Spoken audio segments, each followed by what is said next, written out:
दी टकोदी गल, बाबे दी टकोदी गल तुस सुनी लैओ। नमस्ते, टकोदी गल च तुंदा मता मता स्वागत। इयां तो जम्मू कश्मीर सरकार आती है कि असें टूरिज्म की बढ़ाना, धार्मिक टूरिज्म की ज्यादा को ज्यादा बढ़ाना ताकि मती संख्या च लोग उत्थे आन। जम्मू कश्मीर की जी बैकबोन है टूरिज्म है। अस मन लें थोड़ी गल महाराज, सीएम साहब भी आ दें क्योंकि टूरिज्म मिनिस्टर हुए कि टूरिज्म की बढ़ाने अस हर संभव कोशिश करगे कुत्थे कश्मीर च, जम्मू वाली बक्खी नहीं देखना और ना कि जम्मू वाले एमएलए नाले बरगो का सवाल चुकना। दो चीजें की तुंदे मैं गल करना, उत्तर बैनी ते परमंडल। इन्नी बुरी हालत हुई दी है, मासा भी बरखा लगती कणियां लगदियां उत्तर बैनी का रस्ता बंद हो जाता। परमंडल दे विच भी रस्ते दे विच बुरी हालत है, एक पुल नहीं बनी सकिया अजे तोड़ी। और परमंडल जिहड़ी सुहेसर मानसर डेवलपमेंट अथॉरिटी बनाई दी है वह भी सफेद हाथी है, उत्थे बाथरूम नहीं है, बहुत बुरी हालत है, गंद पेदा, जिहड़े टीन्स लगे दे टुटे दे, मते बारी खबरां चलाई चुके हैं। उत्तर बैनी ते परमंडल साढ़े जम्मू डिवीजन का एक प्रमुख तीर्थ स्थल है, छोटा काशी आखने अस परमंडल की। और मती संख्या च लोग मस्सेआ की, पूर्णमासी की, इन्ने दिन ध्याड़े पर उत्थे बैसाखी पर जंदे नहाने आस्ते। अधिकांश लोगों का संस्कार इत्थे परमंडल जी होंदा ताकि वो जी गुप्त गंगा उहदे च अस्थियां जिहड़ियां अपने आप विसर्जित हो जांदियां। साड़ी आस्था का प्रतीक है, जन्म को लिया मरण तक ये जिहड़े पवित्र स्थान साडे कन्नै जुड़े ने। खास करिए परमंडल ते उत्तर बैनी की गल करचै, अजे भी गड्डियां दी गड्डियां भरोचदियां लोग चलदे ने, लेकिन दिक्कतां बड़ियां ने, उस बक्खी कौन ध्यान देना। ये विजयपुर विधान सभा च पाउंदा उत्तर बैनी परमंडल। और जिहड़ा परमंडल उत्तर बैनी वाला पुल है, ये 2005-6 च पुल बनिया तैयार होया ते पिछले 4 सालें दे नाले 2-3 पिलर बैठी है। ये वीडियो देखो तुस उत्थों दा, गड्डियां कियां जानियां, लोग बाहर खड़ोते दिन, ये सारे वीडियो तुसीं दस सकदे उस कन्नै कन्नै। विजयपुर दे गए विजय कुमार बाबा चौधरी और ने कांग्रेस के लीडर ने, जगदीप सिंह चौधरी वो भी कांग्रेस के लीडर ने, उन्हें मते बारी ये मुद्दा चुकया है। ये सानू हुण बाबा चौधरी होरें वीडियो कॉल भेजे कि ये देखो ये चक्कर लाई आए इनकी कितनी बुरी हालत है उत्थे। वो आखदे कि साड़ी आस्था का प्रतीक है, अगर इसकी जगह पर डेवलपमेंट नहीं कराई सकते, रोड नई कनेक्टिविटी दे सकते तो अस धार्मिक टूरिज्म की कियां बढ़ाई सकते हैं। ये बड़ा जरूरी है, खास करिए जिहड़ा परमंडल ते उत्तर बैनी का इलाका है, इत्थों दे विच अगर लीडर जाइए उत्थों दे वीडियो पाइए दस देन ते सारे कंसर्निंग जिहड़े इत्थों लोकल एमएलए चंद्र प्रकाश गंगौर, उन्हें ये पर इनिशिएटिव लेना चाहिए। हालांकि उन्हें बड़े मते सारे रोडे का काम करवाया, ये कोई शक नहीं कि जिहड़े कैपेक्स बजट के पिछले अलाटमेंट हुई परमंडल के भी उन्हें एक रोड का ਜਾਂ बाकी वाली जगह पर है, लेकिन ये प्रायोरिटी पर 2 चीज़ां वो लैन, उत्तर बैनी ते परमंडल, ताकि इत्थे कोई दिक्कत नहीं हुई। पिछले एक वीडियो है और चलाया, परमंडल के एक रोड बना था, खाली मिट्टी का पर लुक पाते जा रहे कि जल्दी जल्दी तैयार करना, उपर की जो बरखाबारी खत्म हुई है सारा। इस सिस्टम कन्नै तुस अपने पर्यटन स्थलें की कियां प्रमोट कर सकते हो। देखो जम्मू कश्मीर की आर्थिक स्थिति तां सुधरनी अगर टूरिस्ट ज्यादा हो ज्यादा हो, पर जरूरी नहीं कि श्रीनगर के जा, जम्मू च भी मती सारी जगह, पर उन्हें की डिवेल्प कौन करना। सरोईसर साड़ी एक बहुत अच्छी जगह, मानसर एक बहुत अच्छी जगह, उतों का रोड कभी ठीक कराई सके अभी थोड़ी दोस्त कांग्रेस सरकार रही हो या एनसी सरकार रही हो, पीडीपी की सरकार रही हो या बीजेपी कन्नै पीडीपी की सरकार रही हो, क्या कर लिया तुसें।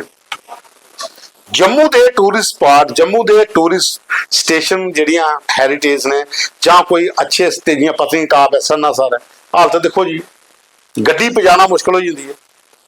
केड़ा काम कीता थोड़ी टूरिज्म की सुधारने वास्ते तुसें जम्मू डिवीजन च। फिर तुस आखदे हो कि जम्मू ते श्रीनगर च खाई पौंदी, खाई कोई वजह किन्ना पवा दी। जेडे जम्मू के मिनिस्टर बने, भावें कुसै भी पार्टी च रहिए बने, उन्हें नहीं जम्मू के बारे च सोचा। खास करिए जेडे धार्मिक पर्यटन स्थल ने उनके बारे च सोची लो भाई, जी टूरिस्ट सारिया स्टेशन ने उनके बारे सोची लो ना। जो ऊपर बैठे दा जो जिन्हें डिसाइड कर लिया उस हिसाब से चलना। मैं परमंडल ते उत्तर बैनी का मुद्दा तां चुका दा इसलिए कि वो जो वीडियो मैं देखा कि पुल पूरा थले बैठे दा, रोड की कनैक्टिविटी लोग बलगा देन के कोला पानी घटे से बाहर जाचे, ये तक नहीं बनाई सकिया। थोड़ी इन्ने सालें दी सरकारां रहियां, साढ़े ਜਿਹੜੇ ਐਮਐਲਏ ਨੇ इसले बीजेपुर वाले मंत्री भी है पहले ਉਹਦੇ ਕੋਲ ਪਹਿਲਾਂ ਸੁਰਜੀਤ ਸਿੰਘ ਸਲਾਥੀ ਉਹ ਵੀ ਇਸੇ ਕਿਹੜੇ ਵਿਧਾਨ ਸਭਾ ਚ ਰਹੇ ਉਹ ਵੀ ਮੰਤਰੀ ਹੈ ਅੱਜ ਉਹ ਬੀਜੇਪੀ ਚ ਆਈ ਹੈ ਪਹਿਲਾਂ ਉਹ ਐਨਸੀ ਚ ਰਹੇ ਸਾਰੇ ਐਮਪੀ ਨੇ ਜੁਗਲ ਕਿਸ਼ੋਰ ਸ਼ਰਮਾ ਔਰ ਕੋਨੇ ਇਨੀਸ਼ੀਏਟਿਵ ਲਿਆ ਇਹਦੇ ਦੋਨੇ ਤੀਰਥ ਸਥਲਾਂ ਦਾ ਸਿਰਫ ਆਪਣਾ ਟਾਈਮ ਕੱਢਣਾ ਆਪਣੀ ਕੁਰਸੀ ਦਿਖਣੀ ਹੈ ਚੱਲਦੇ ਹੋਣਾ ਜਿੱਦੇ ਲੋਕਾਂ ਦੀ ਆਸਥਾ ਜੁੜੀ ਦੀ ਹੈ ਪਰਮੰਡਲ ਉੱਤਰ ਬੈਣੀ ਕਹਿੰਦਾ ਉਹਦਾ ਕਿਉਂ ਉਹਦੇ ਬਾਰੇ ਚ ਕੌਣ ਸੋਚਣਾ ਜਿਹੜਾ ਕੋਈ ਵਿਪਕਸ਼ ਦਾ ਬੰਦਾ ਹੈ ਕਿ ਮੁੱਦਾ ਚੁੱਕਦਾ ਤੇ ਉਹਦੇ ਪਰ ਸਵਾਲ ਕਰੇ ਜਿਹਨੇ ਇਹਦੇ ਵਿਪਕਸ਼ੀ ਨੇ ਤੇ ਇੰਨਾ ਬੋਲਣਾ ਨਹੀਂ ਹੈ ਇਹ ਸੱਚ ਹੈ ਇਹ ਤੁਸੀਂ ਦੇਖੋ ਇਸ ਲਈ ਜਿਹੜੀ ਤੁਸੀਂ ਅਗਰ ਬਾਈ ਦੇ ਵੇ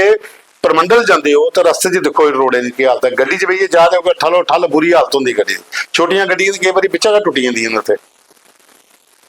ਔਰ ਅੱਗੇ ਜੀ ਇਹ ਦੇਖੋ ਜਿੱਥੇ ਦੂਆ ਕੰਮ ਸ਼ੁਰੂ ਹੋ ਜਾਂਦਾ ਜਿੱਥੇ ਰੇਤਾ ਬਜਰੀ ਵਾਲਾ ਦੂਆ ਜਾਂ ਕੋਈ ਨਾਲਾ ਕ੍ਰਾਸ ਕਰਨਾ ਪੁੱਲ ਨਹੀਂ ਹੈ ਉੱਥੇ ਪਾਣੀ ਚੜੀ ਜਾਂਦਾ ਲੋਕਾਂ ਨੂੰ ਵੇਟ ਕਰਨੇ ਪੈਂਦਾ ਕਿੰਨਾ ਚਿਰ ਪਰਮੰਡਲ ਦਾ ਉੱਤਰ ਬਹਿਣੀ ਵਿੱਚ ਦੂਆ ਰਸਤਾ ਜਿਹੜਾ ਉਹ ਦੇਖੋ ਤੁਸੀਂ ਜਿਹੜਾ ਬੀਜੇਪੁਰ 'ਚ ਜਾਂਦਾ ਇਸ ਦੇ ਬਾਰੇ 'ਚ ਕੌਣ ਸੋਚਣਾ ਕੋਈ ਐਸਾ ਪਲਾਨ ਬਣਾਇਆ ਸਰਕਾਰ ਨੇ ਜਾਂ ਐਸਾ ਪਲਾਨ ਵਾਸਤੇ ਕੋਈ ਐਮਐਲਏ ਨੇ ਅਪਰੋਚ ਕੀਤੀ ਹੋਏ ਕਿ ਇਹ ਸਭ ਕੁਝ ਜਲਦੀ ਕੋਲ ਜਲਦੀ ਹੋਏ ਜਿਹੜੀ ਵੀ ਸਰਕਾਰ ਰਹੀ ਉਹ ਕੋਣ ਕਸ਼ਮੀਰ की ਤੇ ਫਸਟ ਪ੍ਰਾਇੋਰਟੀ ਦੇਣੀ ਕਿਉਂਕਿ ਟੂਰਿਸਟ ਸਟੇਸ਼ਨ ਜਬ ਤੋਂ ਜ਼ਿਆਦਾ ਉੱਥੇ ਟੂਰਿਸਟ ਸਭ ਤੋਂ ਜ਼ਿਆਦਾ ਉੱਥੇ ਆਉਂਦਾ ਸਾਡੇ ਕੋਲ ਜਿਹੜੀ 4-5 ਜਗ੍ਹਾ ਹਨ ਉੱਥੇ ਦਾ ਰੋਡ ਨਹੀਂ ਤਿਆਰ ਕਰਾਈ ਸਕਿਆ ਜੀ ਥੋੜੀ ਭਾਵੇਂ ਉਹ ਸਰਥਲ ਬਣੀ ਦਾ ਇਲਾਕਾ ਹੋਏ ਤੇ ਭਾਵੇਂ ਉਹ ਬਿਲਾਵਰ ਦਾ ਸੁਕਰਾਲਾ ਮਾਤਾ ਦਾ ਇਲਾਕਾ ਹੋਏ ਜਾਂ ਰਜੌਰੀ ਦੇ ਵਿੱਚ ਸ਼ਰਾਈਨ ਸਾੜੀ ਹੋਏ ਬਾਬਾ ਬਾਦਸ਼ਾਹ ਗੁਲਾਮ ਸਾਹਿਬ ਜਿਹੜੀ ਉਹ ਸ਼ਰਾਈਨ ਹੋਏ ਜਾਂ ਬਾਬਾ ਬੁੱਢਾ ਅਮਰਨਾਥ ਦੀ ਜਗ੍ਹਾ ਹੋਏ ਰੋਡ ਦੀ ਹਾਲਤ ਦਿਖੀ ਲਓ ਤੁਸੀਂ ਕੀ ਹੋਈ ਜੀ ਜਿਹੜੀ ਇਹ ਟੂਰਿਸਟ ਡੈਸਟੀਨੇਸ਼ਨ ਹੈ ਜਿੱਥੇ ਲੋਕਾਂ ਜਾਣਾ ਚਾਹੀਦਾ ਉਹ ਮਾਨਸਰ ਵੀ ਹੈ ਉਹ ਦੇਵਤੇ ਦੀ ਜਗ੍ਹਾ ਵੀ ਹੈ ਸੁਰਿੰਸਰ ਝੀਲ ਹੈ ਬੜੀ ਵੱਡੀ ਉੱਥੇ ਦੇਖੀ ਲਓ ਜਾਓ ਕਦੇ ਇੱਕ ਵਾਰੀ ਇਥੋਂ ਨਿਕਲੀਏ ਬੱਚਾ ਅਗਸਤ ਮਹੀਨੇ ਬਾਅਦ ਤੇ ਕਈ ਮਹੀਨੇ ਦਾ ਰਸਤੇ ਬੰਦ ਰਹੇ ਸੁਰਿੰਸਰ ਪੁੱਜ ਹੀ ਨਹੀਂ ਸਕਦੇ ਤੁਸੀਂ ਇਹ ਜਿੰਨਾ ਵੀ ਆਥਮ ਵਾਲਾ ਏਰੀਆ ਪੂਰਾ ਖਰਾਬ ਹੋਇਆ ਪਿਆ ਸन्नासर पत्नीटाप एक अच्छी डेस्टिनेशन है देखो जी उत्थे क्या हालत है मेन आज पेपर तुसीं जाई सकदे हो पत्नीटाप थोड़ी बात अच्छा लगता तुसीं जाओ फिर सन्नासर वाली बस्ती फैसिलिटीज नहीं है उत्थे लोग कियां रुकणगे ਉਹਦੇ ਵਾਸਤੇ ਕੌਣ ਸੋਚਣਾ ਸਰਕਾਰ ਨੇ ਤੇ ਅੱਜ ਟਕੋਦੀ ਗੱਲ ਇਹ ਹੈ ਕਿ ਥੋੜੇ ਦਿਨ ਪਹਿਲਾਂ ਸਾਨੂੰ ਜਗਦੀਪ ਸਿੰਘ ਜਿਹੜੇ ਚੌਧਰੀ ਹੋਰ ਨੇ ਕਾਂਗਰਸ ਦੇ ਪ੍ਰਵਕਤਾ ਵਿਜੇਪੁਰ ਦੇ ਉਹਨੇ ਸਾਨੂੰ ਇੱਕ ਵੀਡੀਓ ਭੇਜਿਆ ਕਿ ਦੇਖੋ ਮਾਰੇ ਕਿੰਨੀ ਬੁਰੀ ਹਾਲਤ ਹੋਈ ਕੱਲ ਪਰਸੋਂ ਵਿਜੇ ਕੁਮਾਰ ਬਾਬਾ ਚੌਧਰੀ ਔਰ ਚੰਟੂਰ ਲਾਈ ਹੈ ਉਹਨੇ ਸਾਨੂੰ ਵੀਡੀਓ ਭੇਜਿਆ ਦੇਖੋ ਕੀ ਹਾਲਤ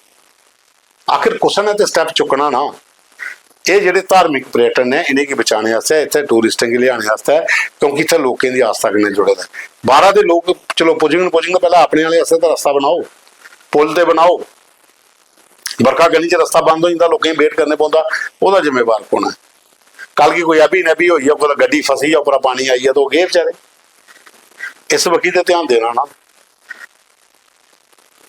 खैर साथियों साड़ी तो टकोदी गल अज सब रही कि धार्मिक टूरिज्म की अगर सरकार राधी है बढ़ाना तो वो पहले साड़ी ये प्रायोरिटी रहेगी पहले परमंडल से उत्तर बहनी लिखी ध्यान मारो तो सीएम साहब ना कोई स्पैशल बजट अनाउंस कर पैकेज ताकि इतों के रस्ते ते पुल बनी जान ताकि ये दो जो धार्मिक स्थल ने साढ़े जिथे मती सारी दुनिया जम्मू डिवीजन की जाती है